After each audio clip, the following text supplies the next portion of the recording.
expressed on this program are not necessarily those of WTJS, its board, staff, or underwriters. Good day and welcome to Ability Radio, a show that's brought to you through the Disability Rights Center of the Virgin Islands. I am your host today, Angus Drago, and joining me is Brandy Brooks from The Village, VI Partners in Recovery. Yes. Did I get that right? Yes, you did. Yes. Good morning, everyone. My name, as he said, is Brandy Brooks, and I am the prevention coordinator at The Village. For those of you all who may be unfamiliar, The Village is the only residential treatment facility for people who are dealing with substance use disorder. So if you are from Water Island, St. John, St. Thomas, or even here at St. Croix, of course, and you need treatment for substance use disorder, you would come to our Sion Hill facility. As I said, I am here from the prevention office, which is located in Richmond, and it focuses on youth and young adults to hopefully encourage them to make healthier choices and avoid substance use disorder. Right. Thank you, Brandy. Just want to mention first also that we have our offices in St. Croix and St. Thomas, the Haven site in St. Thomas, and Frederickstead Estate Kane Carlton, west of the old Kmart in Frederickstead. Our numbers 772 1200 776 4303, and you can also link up with us on our website and on Facebook. So Brandy, can you tell me a little bit about what you do over at The Village as a counselor? Yes, so we have a number of prevention programs. I coordinate two of them. The first one is Project Horizon. So that is a behavioral health program for people between the ages of 12 to 24. And with that program, our main initiative is to go into the schools and teach them life skills. So when we talk about prevention, a lot of times people think about, say, no to drugs programs. But our program is more focused on empowering the youth so that they could make healthy choices based off of being a confident person, having high self-esteem, avoiding peer pressure, and things of that nature. We also have a families program for people with children 7 to 17, because as much as we go into the schools, we don't know what happens when they go back home. So when we do the program with the families, it's a 7-week program and we do it virtually so that more people could be able to access it. And we teach them different things to make sure that they're communicating with each other, both parent and child or guardian and child, to have healthy relationships. Good. Fantastic. I know that the focus of our discussion this morning is more on post-traumatic stress disorder. Can you give us a little explanation as to what that is so the audience is aware of what PTSD is? Yes. So, and it is the perfect time for us to talk about it because June is PTSD Awareness Month. And as you said, it is post-traumatic stress disorder. And this is actually classified as a mental illness. So this is something you would get diagnosed for. PTSD is any prolonged reaction or stressful reaction that you have to something that was traumatic in your life. And a lot of times when people think about PTSD or trauma, they think of, physical assault, physical abuse, and sexual assault. And those are two really, really big ones that could cause prolonged stress responses. However, neglect falls into that, emotional abuse falls into that, and things that cause harm to your mental well-being. So PTSD Awareness Month is just a time for us to come to actually bring awareness to it so that people know that it is important for us to seek care and support when it comes to PTSD. Okay. Can you go a little bit more into the differences between the substance use and PTSD? So we could talk about substance use, how it ties together with PTSD. Yeah. So as I said, when it comes to traumatic events, a lot of times when we're talking about neglect or things that impact people mentally, people don't tend to see that as something that is traumatic. And it takes a lot for people to recognize that maybe that thing caused them some type of hurt. It caused them some type of pain. So, and then even when we talk about physical abuse or sexual abuse, sometimes they don't seek the care that they need because it's something that's swept under the rug. Here a lot on island, one of the main causes of trauma is sexual abuse. And because of the nature of sexual abuse, some people don't feel the need to actually seek additional care. They might, again, sweep it under the rug. So we find a lot of people self-medicate with substances. Mm-hmm. If I can't seek the care that I need, whether it be because I'm not getting the social support, maybe I went to a parent or a family member and they say, just forget about it, you'll be fine. I went through the same thing and I was fine. I might not seek care, or maybe I don't have the resources, or I think I don't have the resources to seek care. So what other option do I have but to maybe start smoking or start drinking? And that's what we see with our youth, mainly in high school. They turn to marijuana when they're coping with something that they can't, or they don't think that they need to seek additional support for. I'm happy that you mentioned that you go out in the schools and you provide advocacy services and dissemination of information and allowing children to have alternative means of dealing with the issues that they have. But if you're not an adult and you're not using drugs, illegal drugs, what are the options for parents with children and understanding what's the next step in terms of observing that there's an issue with a child? Yeah. So let's say you don't know that your child experienced something traumatic. You may, but they did. You may see a shift in their behavior. So they start being more withdrawn. They might be experiencing different things like depression or anxiety. They're not engaging in the activities that they used to do and they used to love, So you see that a change in their behavior, and you might be questioning, how did this come about? Why are they not being themselves? At that point, you would want to seek a therapist or additional care for them to be able to do a PTSD screening and identify whether or not that this is something that they'll have to continue to seek care for. Because, when it comes to stress and trauma, there might be an incident that caused stress for maybe a month and they're able to cope and deal with it and move forward in life. But if you see that this is something that's prolonged, they definitely need to seek a therapist for additional care. And here we have, a number of resources. And when you start naming, sometimes you don't name everyone, right. But partners that we collaborate with that you could partner with or seek additional care through. Greater Changes is a great one. Island Therapy Solutions and Beautiful Dreamers are three resources that you could tap into if they're not dealing with addiction, but they need that mental health support. Okay. That's really good to know, though. I'm interested also in how you went about with your collaboration with the schools. Mm-hmm. Is that just in the public school system or in the private school system? Right now, it's just in the public school. We are open to, of course, going into the private schools, but the ones that open their doors to us were mainly the public schools. And when I say open the door, it was kind of tricky to get into the public schools. But once we did, of course, there is a need for the services and they're happy to have us there. And, we're excited to continue the partnership. We just either went to the teachers or the administration and just established the connection, and we were able to provide the service to the students. Because I've visited your site on St. Croix because we monitor those facilities as well. That's part of what we do, and I was pretty impressed with spoke to a lot of the residents and how things are going with them. Do you see any way that you guys could expand, say, to St. Thomas? Because you mentioned earlier that you're just on St. Croix. Yeah, so, grant funding, of course, will be helpful for that. As of right now, we do have a youth treatment program that has an office in St. Thomas in the Niski Center. So while I oversee the prevention programs for the youth, we have an additional program called Adolescents in Recovery and Community Connections. And they deal with prevention, treatment, and intervention for people between the ages of 12 to 25. So since we do a prevention program, we do a screening. And if we identify someone who may need additional care, that they're actually using substances within this age group, they go to Adolescents in Recovery, and we call it ARC. So that office is in St. Thomas. Of course, we would love to expand moving forward, and that is our goal, to actually be able to have a physical presence on St. Thomas. Okay. I know within our space in the disability arena, you'll find that, especially in the Caribbean, people are insensitive sometimes in terms of the words they use to describe people and how they are. What have you done in that section? And then also looking at PTSD, what impact have you seen on families and the community in general? Yeah, so there's a huge stigma when it comes to both mental health and substance use disorder.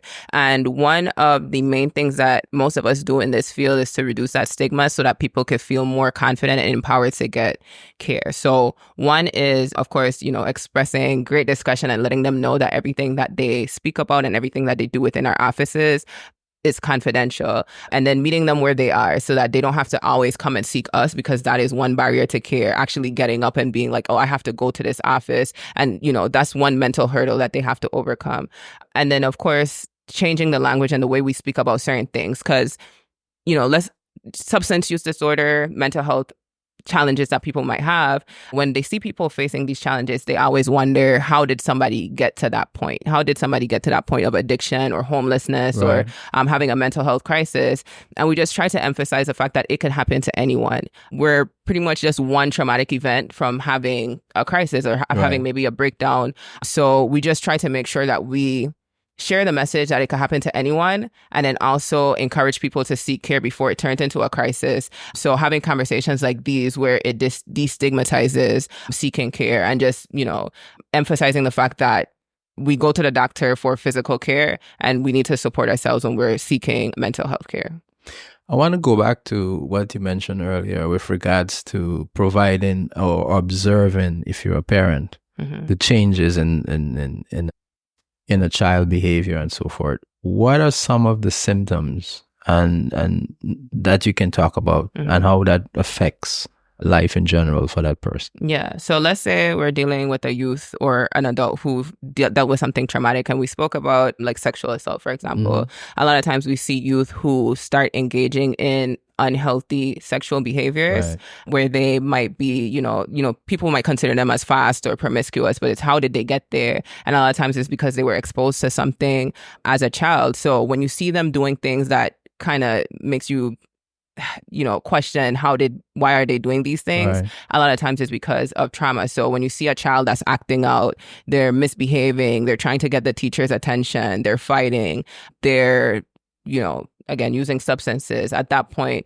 instead of immediately thinking of ways that you could punish the child, try to think of ways of how you could guide them and try to figure out what's going on so that they could heal from what it is that they're going through.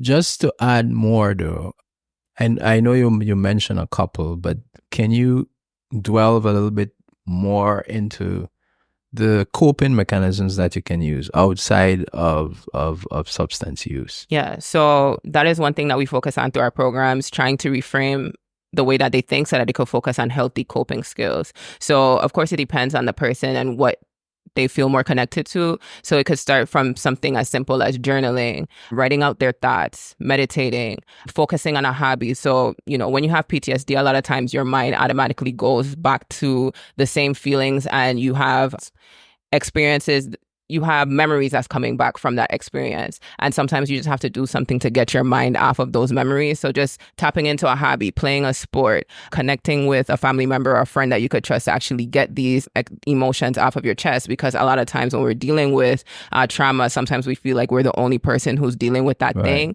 and it makes it bigger than it needs to be. So going to somebody to help us ease that burden, drawing, painting, anything that will allow you to become more present and kind of remove yourself from constantly replaying the thing that traumatized you. Yeah, I'm happy that you said that, because we've on our end, we've used art therapy to help kids cope with some things.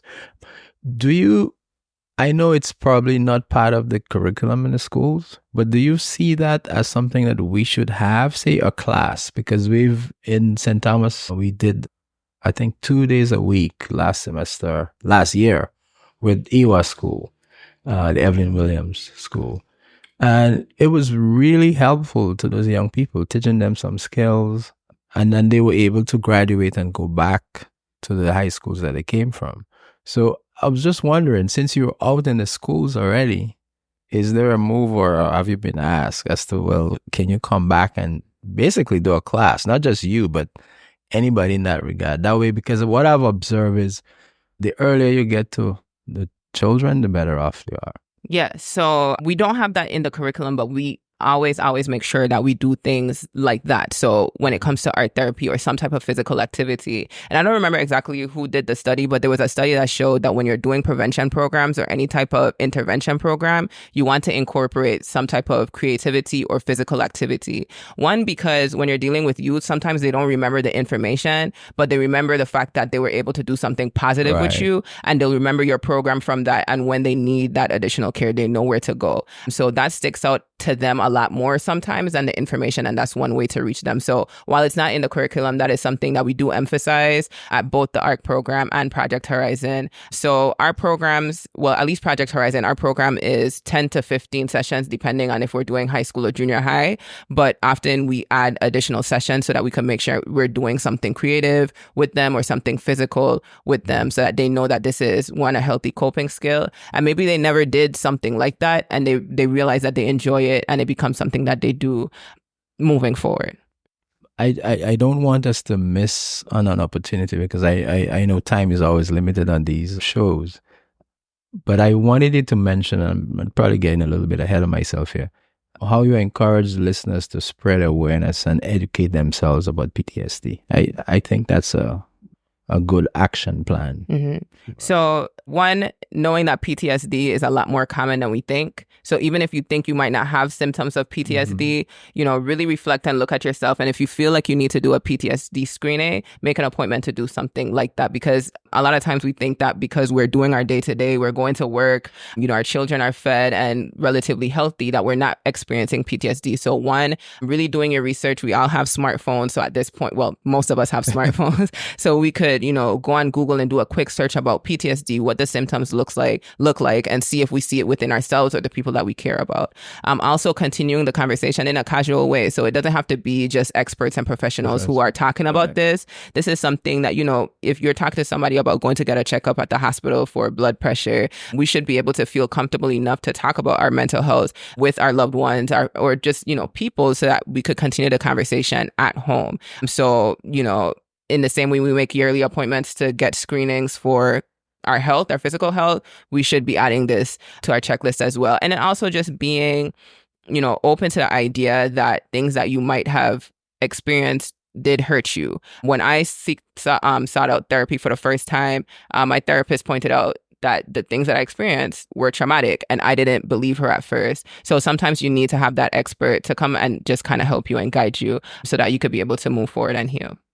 Yeah, because, it's that support network is, whatever, as long as it's not destructive, because I observe it. Like, I like to play golf. So I go on the weekends, meet with the guys. You don't necessarily talk to some of these guys every day or every week, but that instance, that little camaraderie brings out a lot of things for you. It relaxes you, presents stress-free environment for you to just be yourself.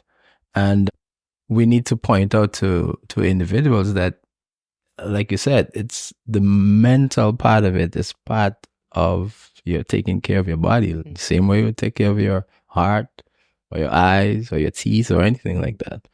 I wanted you to mention, though, before we run out of time, some of the services that you have or you're providing for at the village. Yeah. So go into that. And I like what you said, because, and I'll get to the services, but, having different types of communities, so that you're not trauma dumping on just one set of people. You have people who you could speak to. You have people who you could, go and play golf with, people you could go to the gym with, etc. So that's good to have different levels of community so that you feel supported without putting too much on people.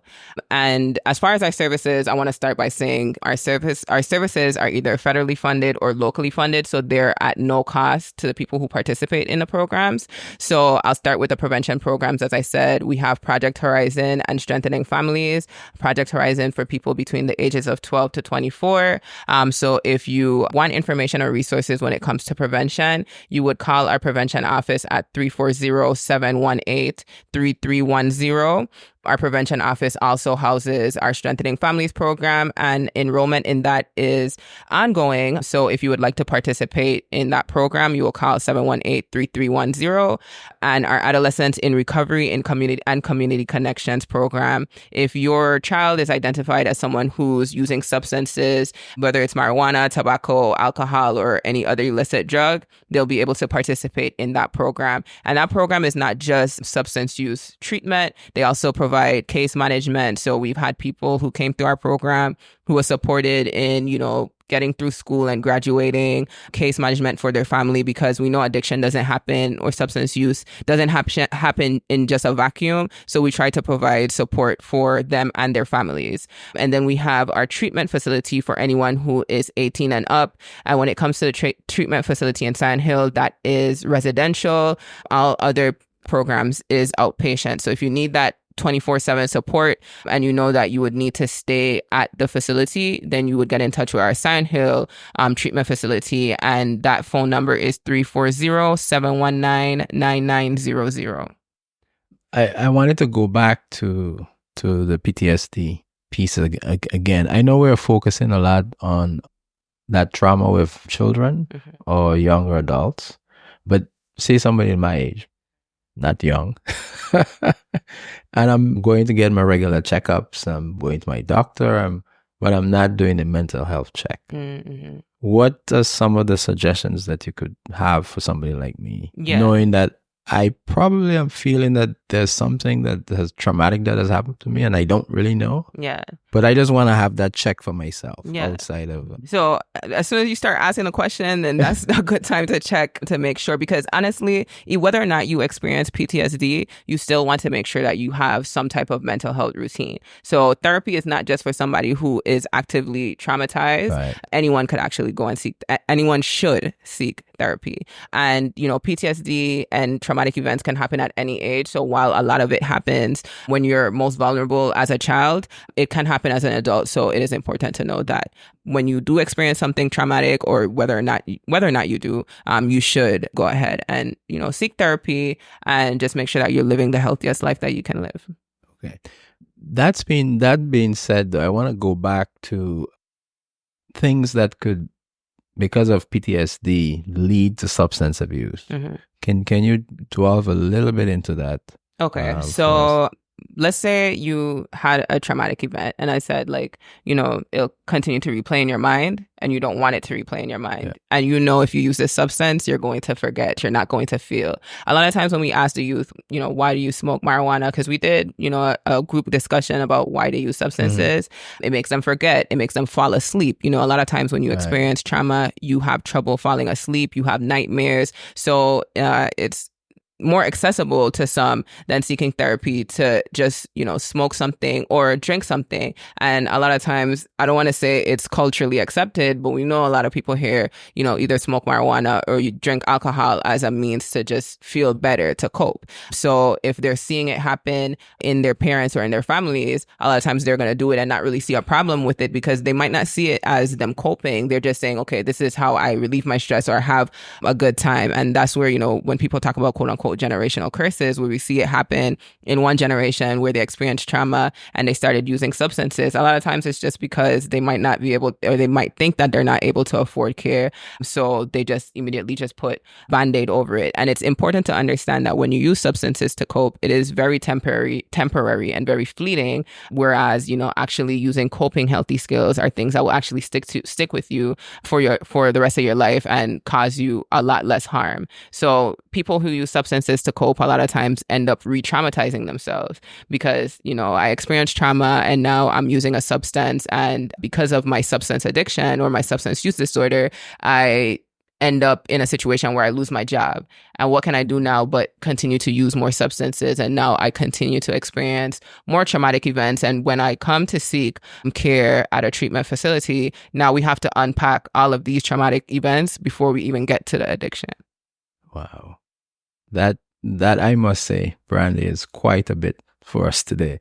I want to go back to how we in the Caribbean look and how we stigmatize a lot of these, because I find that in our space with people with disabilities, that certain names they call, and I observe glaringly that you don't say substance abuse or something, you say substance use. Yeah. How has that helped in terms of navigating with young people and even older adults? Yeah, because when it comes to using substances, we want to make sure that people don't see it as I'm an addict or I am this. We see people put a name on the person as opposed to identifying the fact that they have a disorder that is tied to substance use. And when we talk about substance use disorder, we emphasize the fact that it is a disease. Now, this is classified as a disease because it changes the way your brain works. It changes the way that you function in the world. And it's not just as easy as just putting the substance down.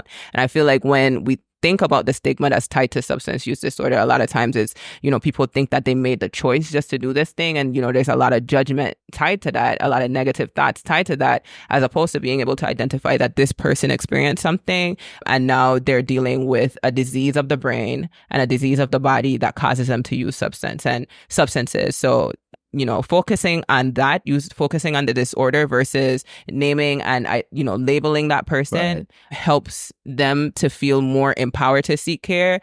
And it reduces the stigma so that they're able to, walk around comfortably in the community without feeling judged and ostracized and pushed away.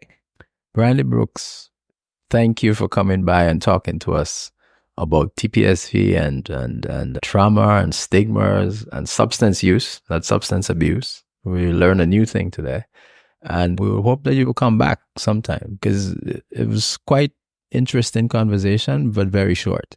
Yes, of course. And, it's my pleasure to be a part of this conversation because, once you start talking about trauma, PTSD, et cetera, these are conversations that could continue on forever. And we do hope that, once hearing this, you are empowered to have this conversation with your family and your loved ones so that we could reduce the stigma and help people live and I keep saying this, a healthier life. Thank you so much, Brandy, for coming out. This is Ability Radio. You can reach us at 772-1200, 776-4303 in St. Thomas. We have our offices at Havenside and Frederickstead, Estate Kid, Carlton, Frederickstead. Thank you for joining us. Have a good day.